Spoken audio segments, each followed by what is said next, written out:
With erotica, sex is paramount. Once you are established, right, once you've figured out your groove, you understand the whole process, then you may explore longer erotica stories. That's fine. I have nothing against it. I'm just giving you my suggestion to optimize how to be a successful newbie at this. And newbies should just churn out stories as fast as you can. I mean, that's what, if there was such a thing as an erotica pro, that's what they do too. Churn out the stories. All right, so how do we sell erotica on Amazon? Great question, all right? If you think erotica is a specialty niche only perverts buy, you gotta think again. Change your mindset. It's one of the hottest niches on Amazon. Erotica ebooks sell like crazy, so it's high time to tap into this rabid Amazon Kindle market. And here's how Amazon divides the erotica Kindle niches. Action and adventure, African American, BDSM, which I assume, y'all know what that means, but you might not. So it's an overlapping abbreviation of bondage and discipline, BD, dominance and submission, the DS, and then sadism and masochism, SM. Sometimes sadism's, I've seen it with submission, but traditionally it's sadism, masochism. Collections and anthologies. These are great. I love them, okay? Especially the anthologies aspect. Here's the thing. When you're new and you're starting out, you just heard me say you got to keep your story short. And I'll get into word counts in a minute, okay? If you say you find you like writing stories about lesbian first-time experiences, well, you can write, I don't know, 5 or 6 of these short stories, all on that theme of lesbian first-time experiences.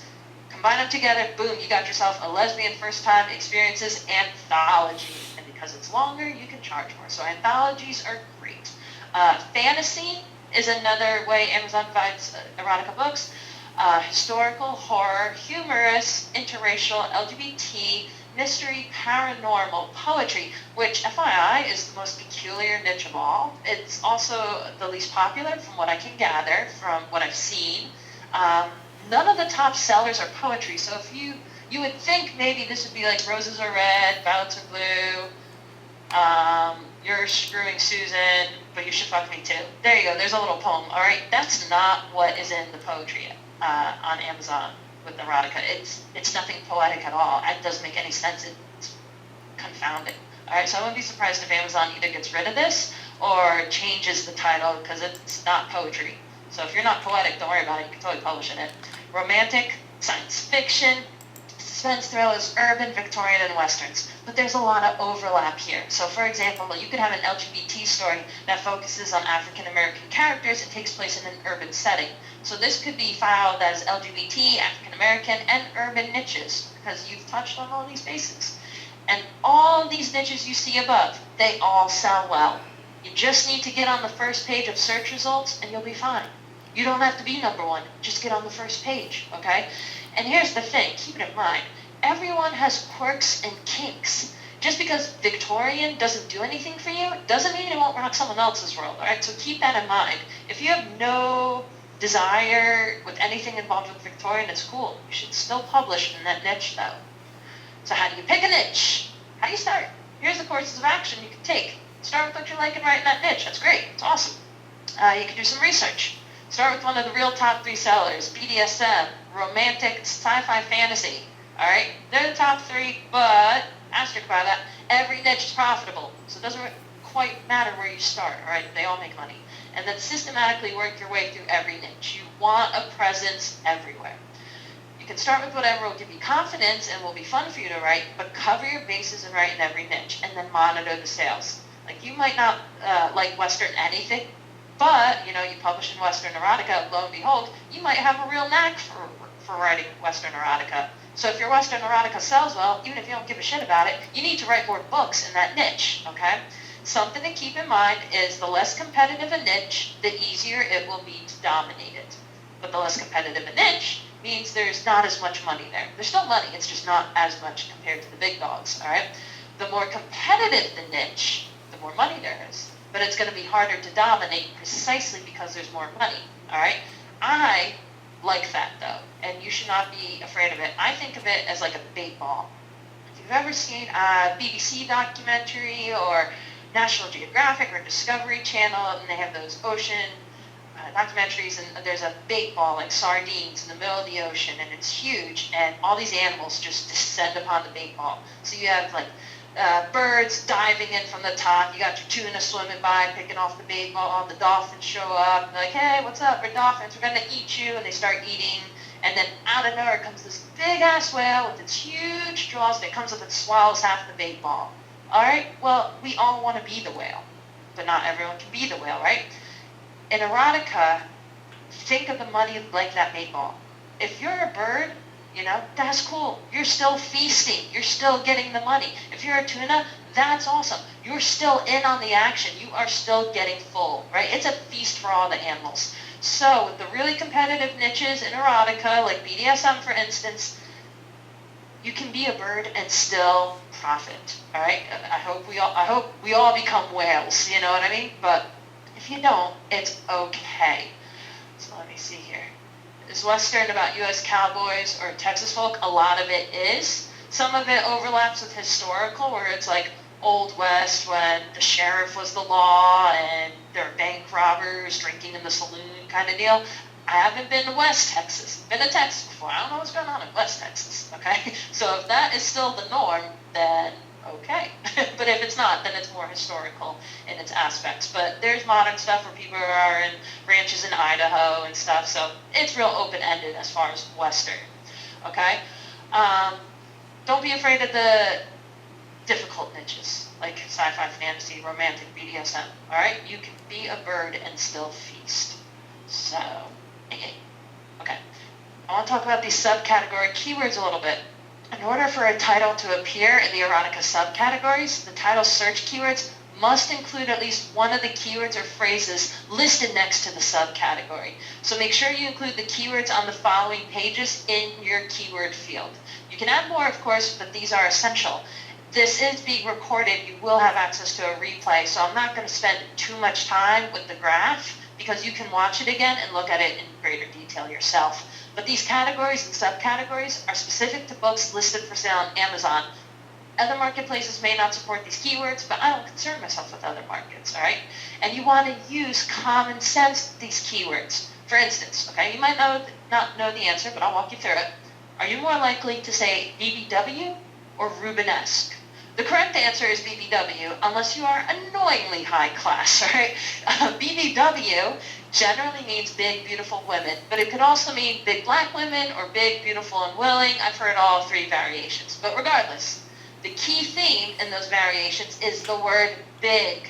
All right, so if someone is described as BBW, what's most important about that description is that they're big. So people looking for BBW, that's their focus on the erotica. They're looking for a big woman as a character, all right? No one says, oh, I'm looking for a Rubenesque erotica. No one says that. I get why Rubenesque is an option, right, with the paintings and everything. I get it. But who in the real world says Rubenesque, okay? So don't use that keyword. Use BBW instead. Use keywords that people like yourself actually use. The more specific you are with your keywords, the more you will sell. Really. Here's the trade-off, though. You can get super specific in your book summary, all right? It doesn't all have to be just the keywords. I like to think of 3 specific keywords as a good start. For example, biker, gang, bang. Rather than mind control, gang, incest, biker, werewolf, shifter, gang, bang. All right? So the second option is very, very precise, but you can get that precise in your book summary. All right? For the keywords, 3 seems to be like a Goldilocks zone, okay? And erotica, just as an observation, rule of thumb, it's a niche where you actually can't get too specific. There's no end in burrowing down in a niche as far as like plots go or what you want to write about. Erotica just keeps going. And here's a rule you can live by. Take this to the bank. If it exists, there's a kink for it. All right? It doesn't matter what it is. People get off on it, okay? And people will buy stories about, quote-unquote, it, whatever it is. Like, you might not think there's a market for scuba diving erotica. You would be wrong, okay? Does scuba diving exist? Yes. Hence, there is a niche for it, all right? People want to get off to it. We are a strange and complicated species. We have weird kinks, all right? So indulge those kinks. People will buy. Here are those important keywords for categories and subcategories. So let's look at the number 1 here, erotica/action and adventure. So you have to use at least one of these keywords, okay? Action, adventure, both of those make total sense. Pulp. All right, I understand what pulp means. I get why Amazon gives it as an option, but do you use the word pulp ever in conversation? Is pulp the first word that comes to your mind with action and adventure? No, don't use pulp. Use action or adventure, or action and adventure if you so want to. Don't use pulp. All right, so there's the categories on the left-hand side of the screen and words you need to use as a keyword on the right. Again, this is being replayed, so you can look at these in more depth on the replay. Here's more, all right, some more keywords you might want to consider. There it is, third one down, erotica, BBW with the characters. BBW or Rubenesque. No one says even Rubenesque. Don't use Rubenesque. Doesn't make any sense, okay? If there's people in uniform, all right, and you want to, really highlight that, uniform's a great keyword. Combat is not such a great keyword, all right? Unless you have soldier or military before that, but just combat alone, it's not your best pick, okay? So, something else I want to say. Don't think you're being slick by posting your erotica book in the romance niche. So Amazon sees a difference between romance and erotica. There is a romantic niche within the erotica umbrella, so file your book there, not under romance. If you write an erotica book, don't try to publish it anywhere other than erotica, okay? Here's the general rule of thumb. Ask yourself, is anyone having any kind of sex? And then, with the subtext of, is the sex designed to get people off? If yes is the answer, then you're in the erotica category. But you know this from the get-go. That's the story you're setting out to write. So don't try and fool Amazon, because if you purposefully mislabel your book, you can get that book removed, or you removed from the marketplace. And there's really no reason to fuss with this. Like, Amazon's really good at, with its filters. Just, if you write an erotica story, file it under erotica, all right? Besides, erotica is so lucrative on its own, so just own up to it and enjoy the ride and the money, okay? How do you price your book? Price strategy varies author to author and by book length. Many authors opt for $2.99 for the higher royalty rate, but many charge 99 cents for shorts. Try both, okay? In fact, you need to test your pricing to determine what works best.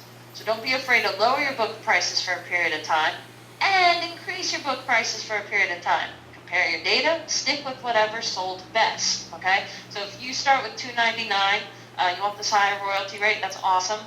After some time, you can decide what it is, a week or two, drop it to 99 cents, see how you do, all right? And then bring it back to $2.99, and then why not $4.95, all right? Compare your data, see what works, and then set your price, okay? Longer erotica ebooks, which I don't advocate you start out with right out the gate. Better to write short ones and get a hang of the process and see what works, okay? But when you do get to longer erotica ebooks, they can vary more in prices. The drawback, of course, the longer your erotica book, the greater the need for you to be a talented writer.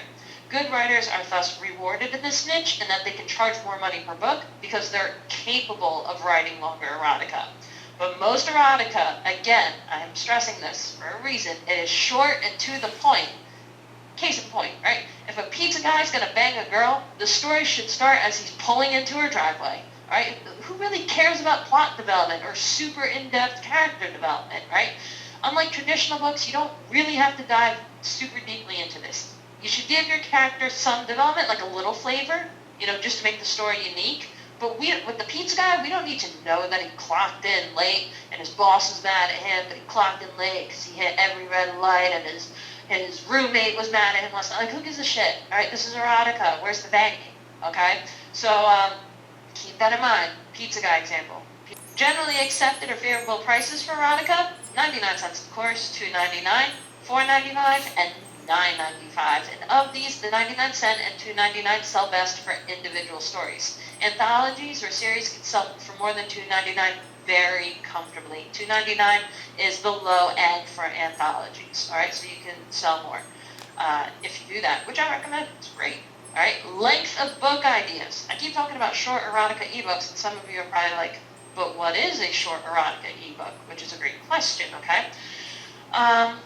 Longer works do better in the Kindle Unlimited program, but for new authors, this leads to flops more often. So, if you want to do Kindle Unlimited, that's all you, but if you're a newbie, I don't quite recommend it, okay?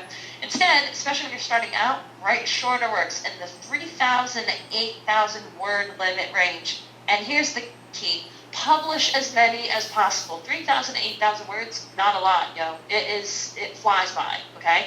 But the key, and this is the secret to erotica, if anyone ever tells you it's anything different than this, they're lying to you.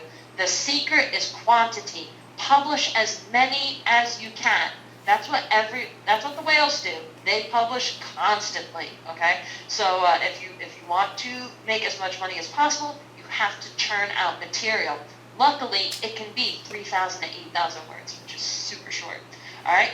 An added benefit of the 3,000 to 8,000 word limit range, it allows you to learn what works, what takes off, any improvements that need to be made, and customer feedback will be scant. It's not like with other books where people are real proud to leave reviews. No one wants to own up to buying erotica. You know, it's still got that shame stigma attached to it, so don't expect a lot of customer reviews. They're not coming, all right? However, if you get customer feedback, you know, take it seriously. So if you see a lot of people write, this was a good story, but it was a little short for $2.99, well, take the word for it, all right? So you lower the price, or in your future stories, you make sure you write more, okay? BT dubs, you can kind of tell from the customer feedback, which it's not going to be as much as you think it should be because no one wants to own up. But when you do get it, you can look at the names and kind of determine if more guys or girls are reading your book. It's just an interesting thing to watch out for, okay? But either way, consistency is extremely important when publishing on Amazon. And this is so true because erotica is a numbers game. For 99.99999% of all erotica writers, it is a quantity versus quality game, all right? And here's the beautiful thing with erotica. It's evergreen. Once you publish an erotica story, leave it. It's a niche that is eternally evergreen. People are never going to not buy erotica, right? This is a guaranteed moneymaker forever. We are humans. We have desires.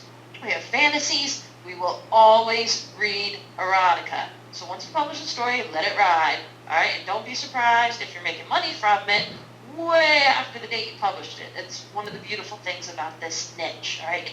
Sex isn't obsolete, and it will never be obsolete, okay? But I need to stress, what is the big secret to erotica? Here it is. The more you publish, the more money you can make in the niche, all right? It is quantity. The drawback, if you will, the interesting obstacle is that if quantity is the secret, it means you need new ideas consistently, which can pose a challenge, right? And I understand that. We'll talk about this a bit more later, but quantity, not quality. This is why I told you perfectionists out there, it doesn't have to be 100% perfect. If it's at your 80% perfect, your 75% perfect, let it ride, publish it, okay? That will work. Okay. Amazon's content guidelines, this is pretty important, so pay attention because this is what will keep you out of trouble, okay? Amazon says this, all right? Yeah, they know erotica is one of their top performing fields, but they sell some laws in place, like this is what they say, pornography. We don't accept pornography or offensive depictions of graphic sexual acts. Okay, but the whole point of erotica is a depiction of graphic sexual acts, right? So here's what you need to be aware of. No pornography. This means no pornographic images. Don't put any pornography on your cover or in your ebook. Don't put any pornographic images in your ebook either. I never put illustrations in the ebook. Why? People that read erotica want a physical character description, and they want a bit of a backstory on the character. Not that much, just enough to make them unique, okay? But the more character description you give, the less it feels like porn, which is a plus. The more it feels like erotica.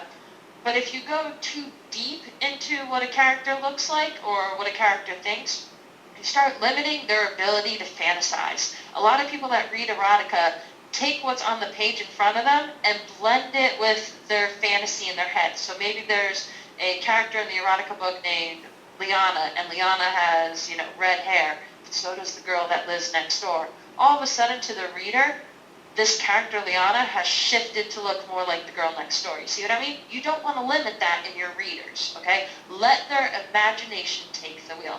You say some things about how they look and a little bit about how they act, but do not stifle their imagination. So Amazon's content guidelines continued.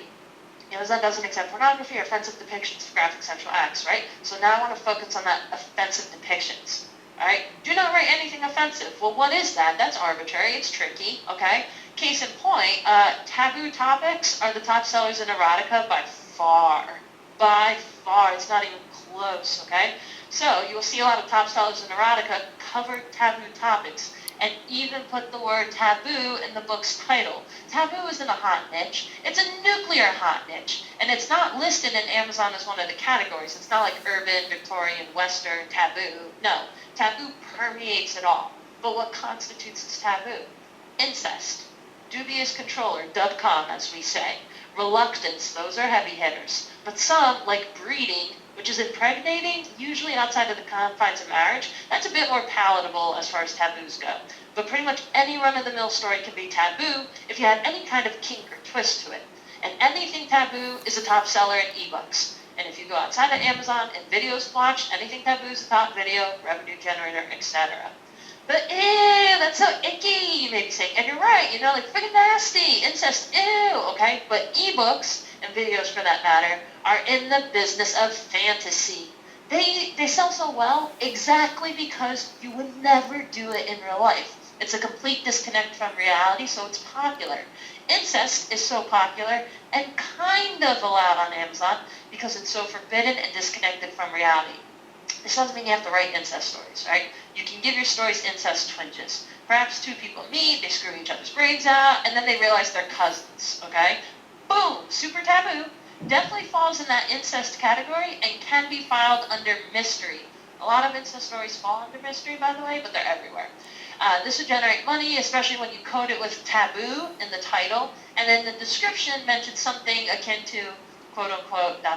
until they realize they are closer than they thought. See how that's kind of like a hint, hint, wink, wink? All right? Does Amazon allow incest? Kind of, sort of. Amazon's real arbitrary with what it allows and what it doesn't. Step relatives are not technically incest, but that reeks of incest, so it satisfies that kink. And so far, it's still allowed on Amazon, all right? What else constitutes as offensive? Hate sex, like white supremacy, forced sex, for instance. Sex with a religious figure in the starring role. Don't ever use the word rape, even if your book strongly suggests it. Stay away from real animals with your stories, and don't talk about literal shit. You can flirt with these themes, but don't go full on. And I want to talk more about these. So you're like, okay, well, Amazon, what do you exactly consider offensive content? This is Amazon's answer to that, quote unquote. What we deem offensive is probably about what you would expect. What? Like, that is arbitrary. That is not clear at all. It'd be great if Amazon gave a bullet point list of do not write about this or this or this, but they don't, all right?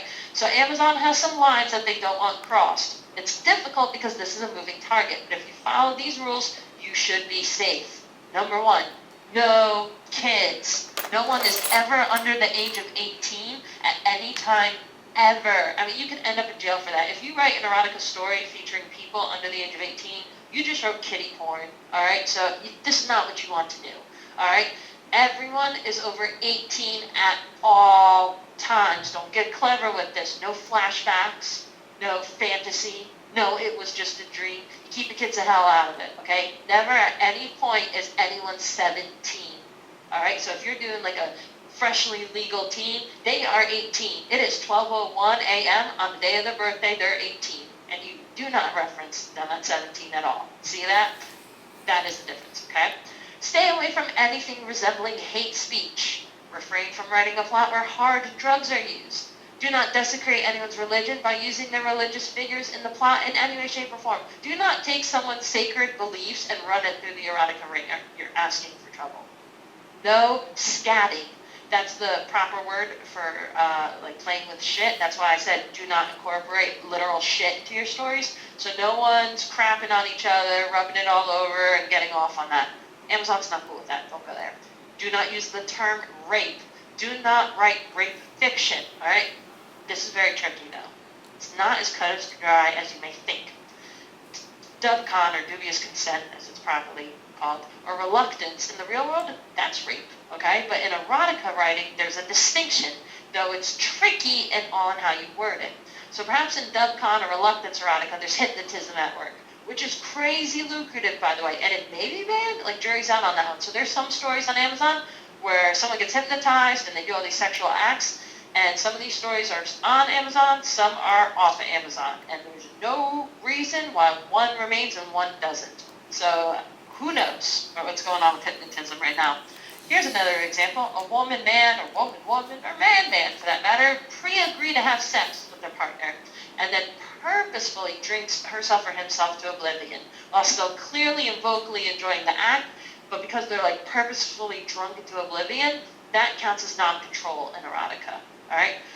In the real world, that would be rape, okay? But in erotica, very fine distinctions here. Do not ever write a rape scene, okay? That will get you kicked off of Amazon. If rape fiction was allowed, though, it would probably sell more than every other niche in every other book category combined. But Amazon, understandably, doesn't want to open that door. So this is the trickiest niche in erotica. There's a huge demand for this kind of story. And rape is legal in books that are not erotica. The example that comes to my mind, because I love the show, is Game of Thrones, right? Based on all those books by George R.R. Martin. Well, if you read those books, rape abounds, okay? But he's not banned. He's a #1 bestseller, okay? Here's the difference in Amazon's point of view. All right, rape is legal in books, but not in erotica, because in erotica, rape is written to titillate, and Amazon's not okay with that. So if there's a rape scene in a book, and I mean, even in high school, you know, you were reading about rape in books and everything, it's something that happens, but in those books, it's not designed to get you off. Whereas in erotica, that is the point. That is the line of distinction, and Amazon's not cool with anyone crossing that. Having said that, I see people go right up to that line all the time. It is very risky. I don't recommend it for newbies, okay? The dub con or the reluctance, you have some more leeway, but nothing where there's a rape happening, okay? Where someone's saying, yes, you are, and someone's saying, no, I don't want to. Do not go there, okay? No bestiality, all right? But, okay, werewolves, dinosaurs, Bigfoot, Nessie, unicorns, woolly mammoths, werehorses, and other fantastic creatures are A-okay.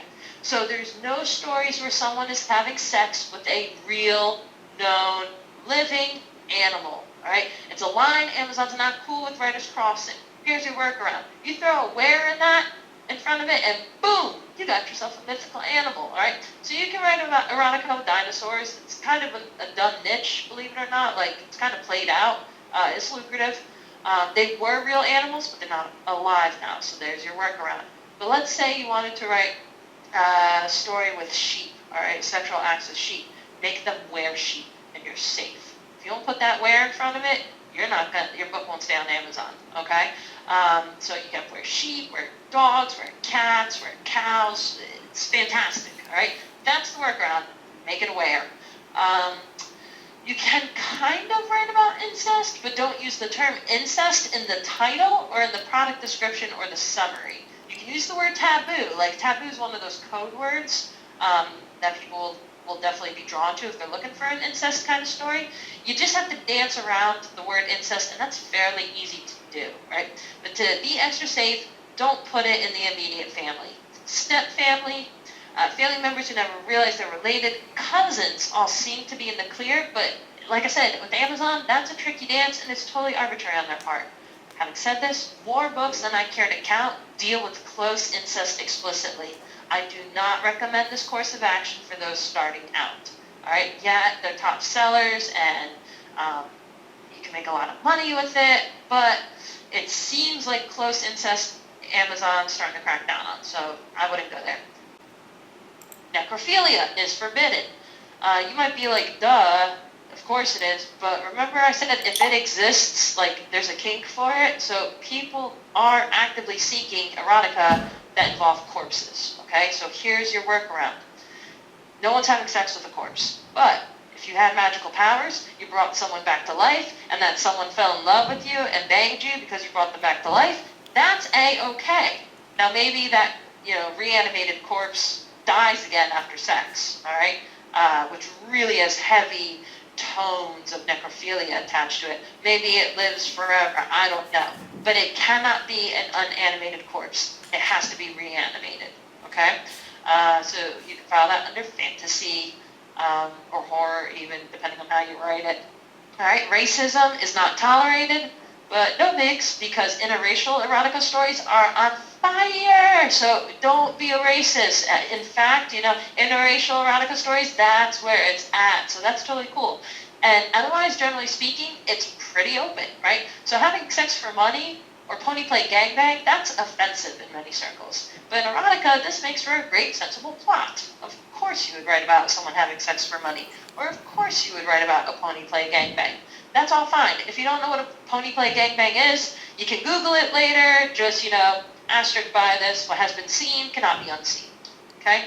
The content guidelines from there on out is pretty... Okay, I just watched the audience view plummet. You all are going to Google and looking this up. Ha ha. All right? The content guidelines otherwise, pretty straightforward.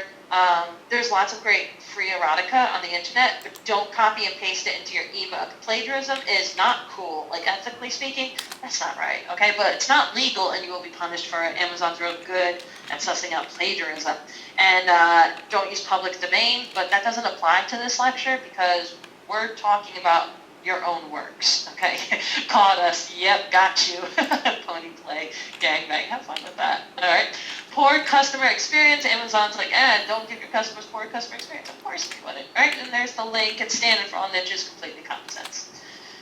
Now, some people feel like they must have an Amazon author page. I don't think you necessarily need one, but if you do, there's the link. It's not essential, all right? If you want to do it, go ahead, sign up. You get some free perks, like information about where your books are selling the best, but truth be told, that's kind of irrelevant in erotica because everyone's buying erotica.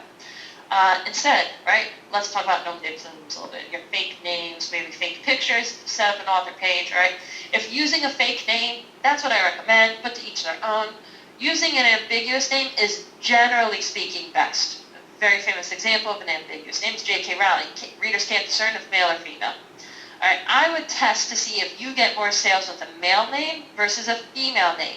There's no data anywhere for this on erotica, so you'll run your own experiments. Amazon doesn't put a limit on how many nom de plumes you can have, all right? So go to town with this.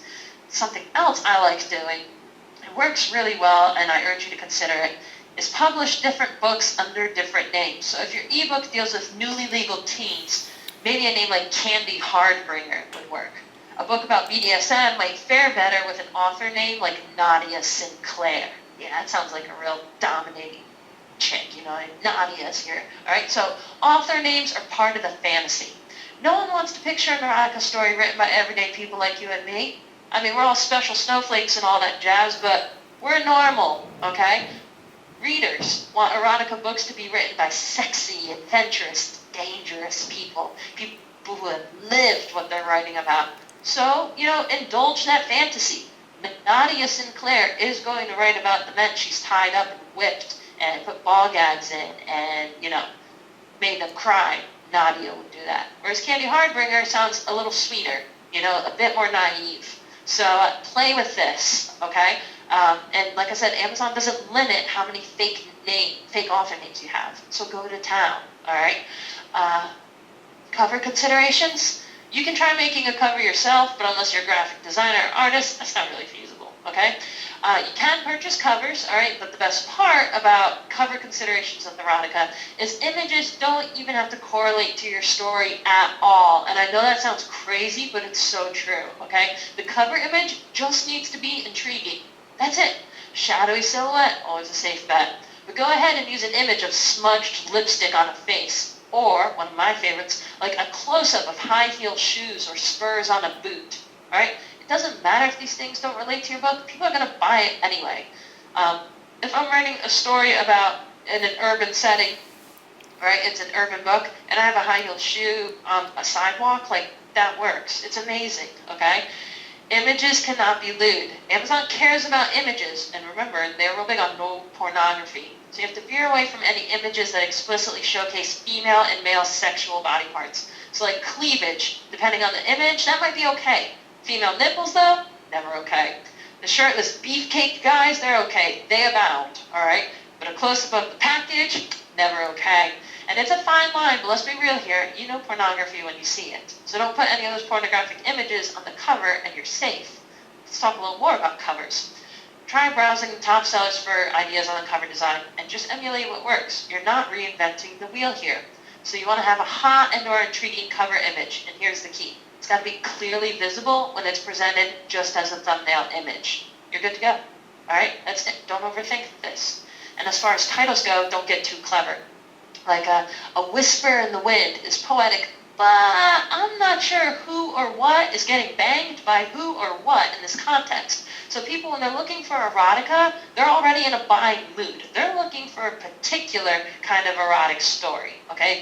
They know it turns them on. That's what they're looking for. You need to indicate in your title what kind of sex will be found in your book. So, okay, example, punished by the principal. If I was looking for erotica where the principal, punishes students, man, I am like a moth to a flame flying to that title and buying it, all right? A hard, long night of swinging. If I'm looking for group sex or swingers, that's going to appeal to me and my sensibilities, all right? I will buy it without thinking twice. So at first blush, these titles might seem like silly, like super cliche, but that's what works with erotica. You want a flashing light in your title as to what kind of sex is in the book, all right? And it will sell more.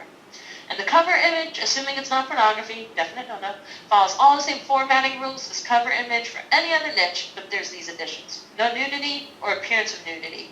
No hand bras. So imagine you're looking at a woman like dead on and she's topless, but hands are covering her boobs. You can't do that. That's called a hand bra, and Amazon's not down with that.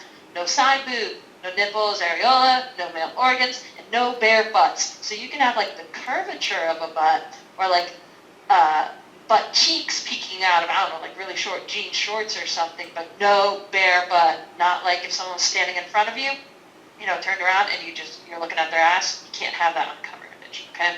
No sexual situations, no humping, no appearance of oral sex, etc. So no one's deep-throating a banana on your cover, all right? Is a sexual act happening? No, but you're overtly insinuating it, banana down the throat. You can't do that, all right?